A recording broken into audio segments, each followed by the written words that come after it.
I wanted to start with a question for all of us. I was not an English lit student. If you listen to me very long, you know that that's the truth.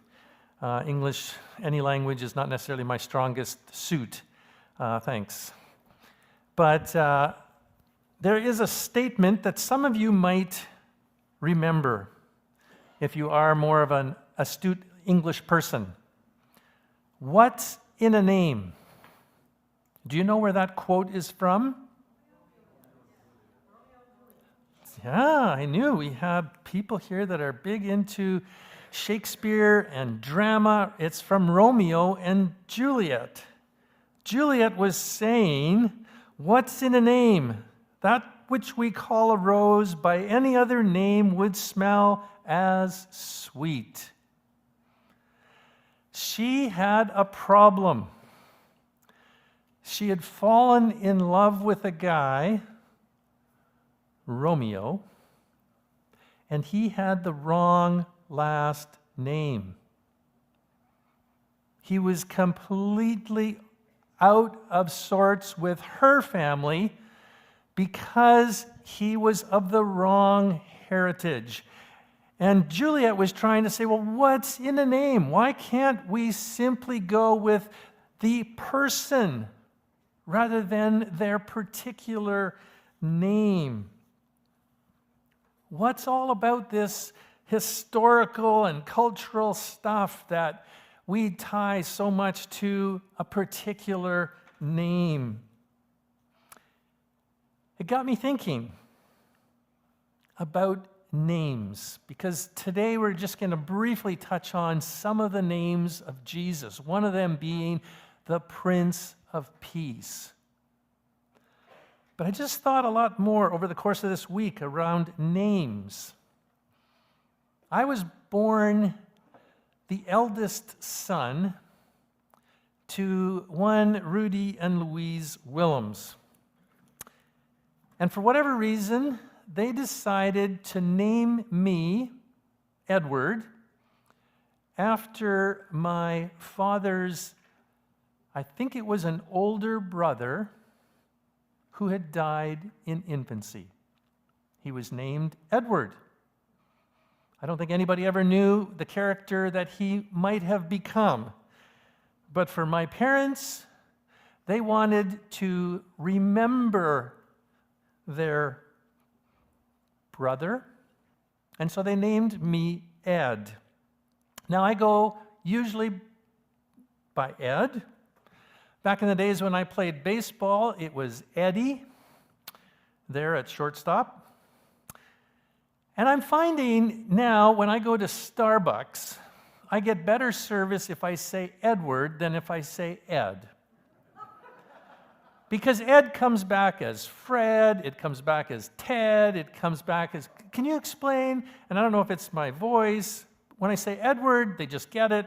It's put in. Now, I also have a surname, as I suspect most of you do. It's Willms.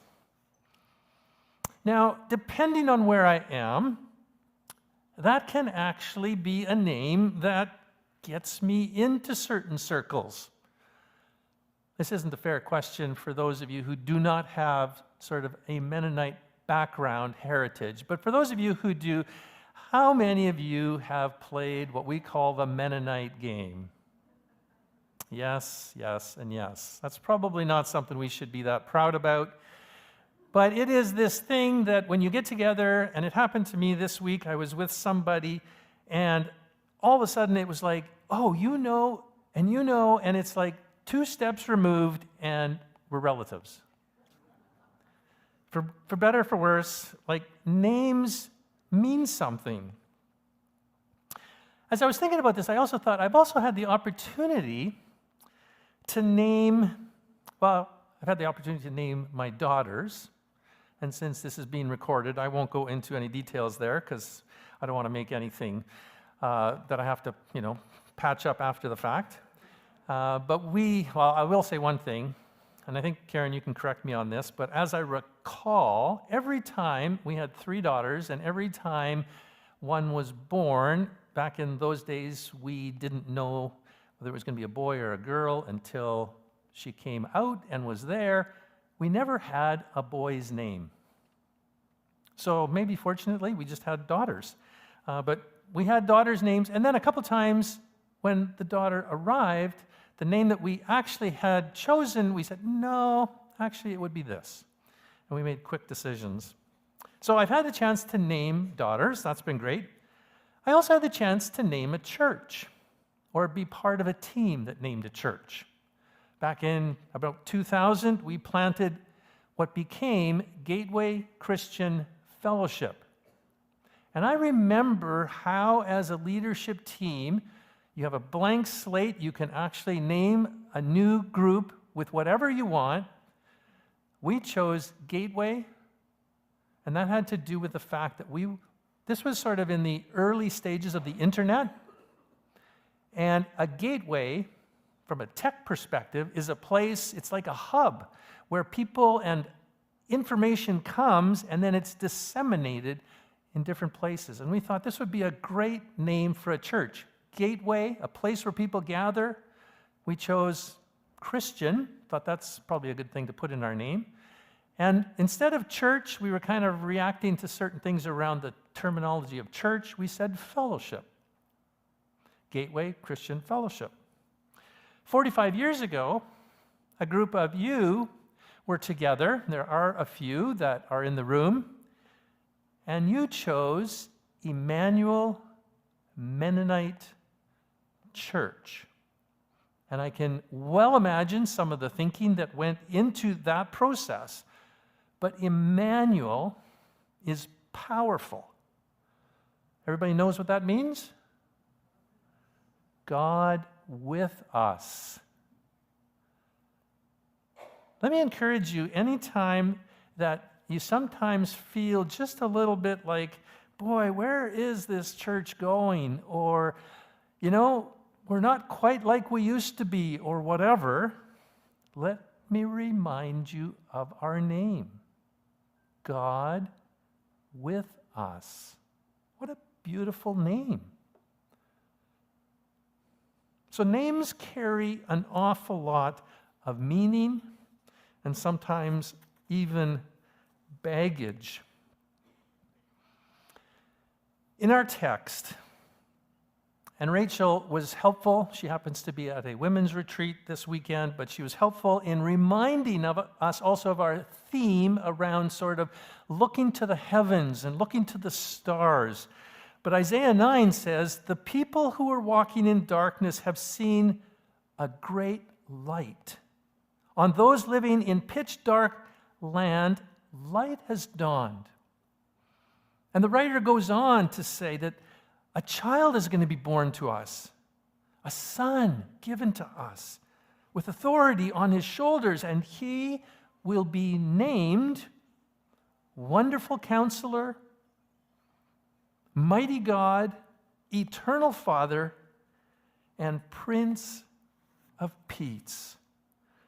Wonderful Counselor, Mighty God, Everlasting Father, Prince of Peace.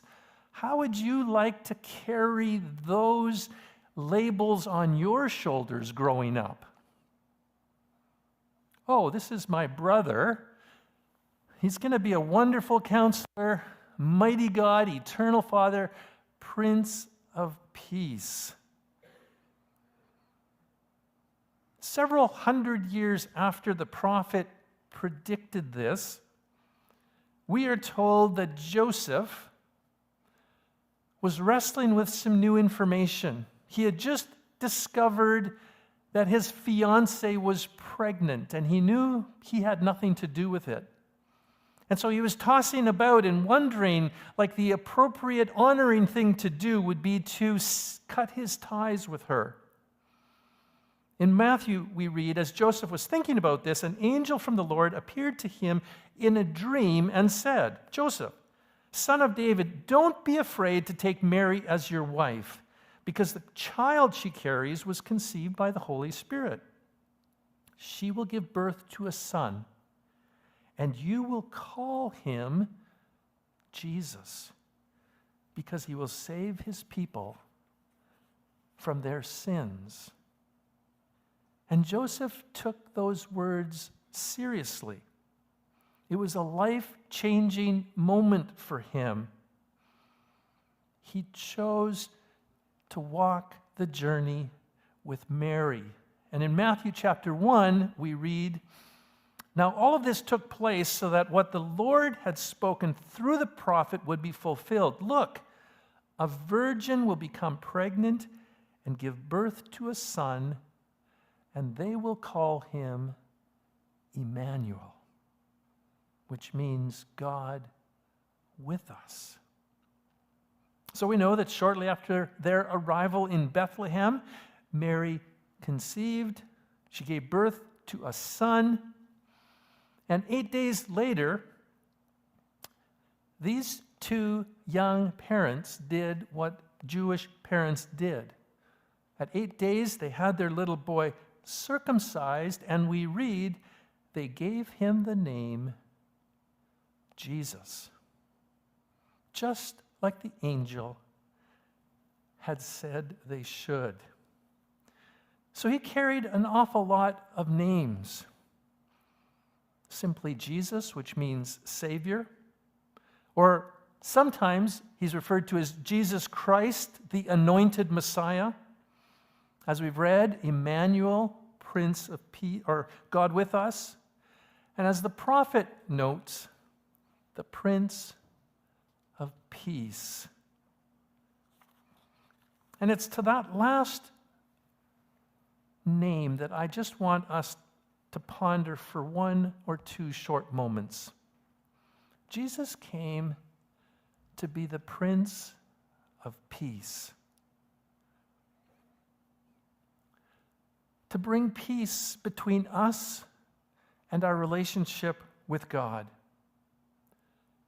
To bring peace in family structures that so often can be broken and destructive. To bring peace with our neighbors, or even peace between people. And there's so many illustrations that I can think of in the New Testament. We've just gone through the book of Acts. And think about how, remember that Ethiopian leader who had come to Jerusalem looking for something and then had met Philip, and he had said, just like Cheney was mentioning, like, there's water, why can't I be baptized? And Jesus was bringing peace to this man's life. I think of the story of Saul. He was so adamantly fighting against the church, trying to shut things down, and that one day on the road to Damascus, this bright light shines in his eyes. He falls on his face. And a voice from heaven says, "Saul, why are you persecuting me?" He says, "Who are you, Lord?" He says, "I'm going to send you to be a peace builder around the globe." We can think of many other examples. Christ has become our peace, where he made unity where there was brokenness.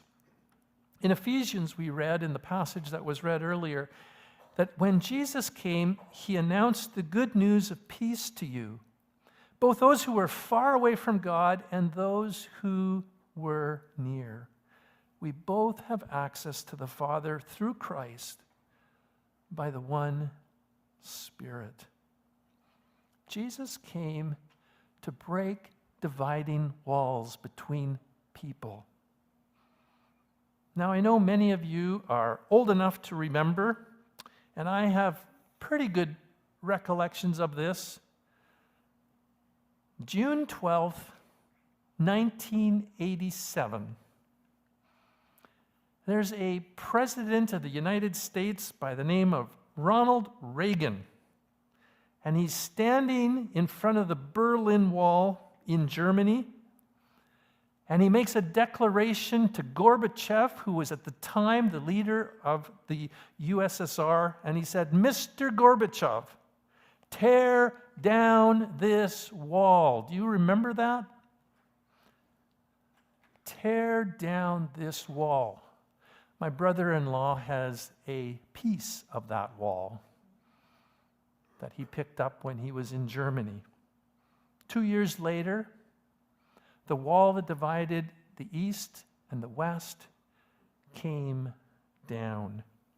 It's a powerful picture of how division can be made right. Now, of course, we know there's still so much to the story, and in our world in 2025, it seems like peace is so elusive. Jesus came to bring peace, both in our relationship with the Lord, as well as in our families, with those around us, and between all people. On some levels, it still seems like it's kind of a dream. Might this ever happen? But we can begin with the assurance of our own journey to live at peace with the Lord because he gives it to us. And we can be ambassadors of peace in our families, in our neighborhoods, and in whatever sphere that we have to influence our world. Jesus came to bring peace.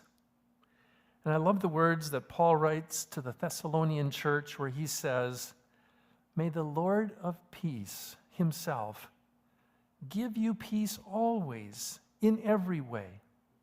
The Lord be with you."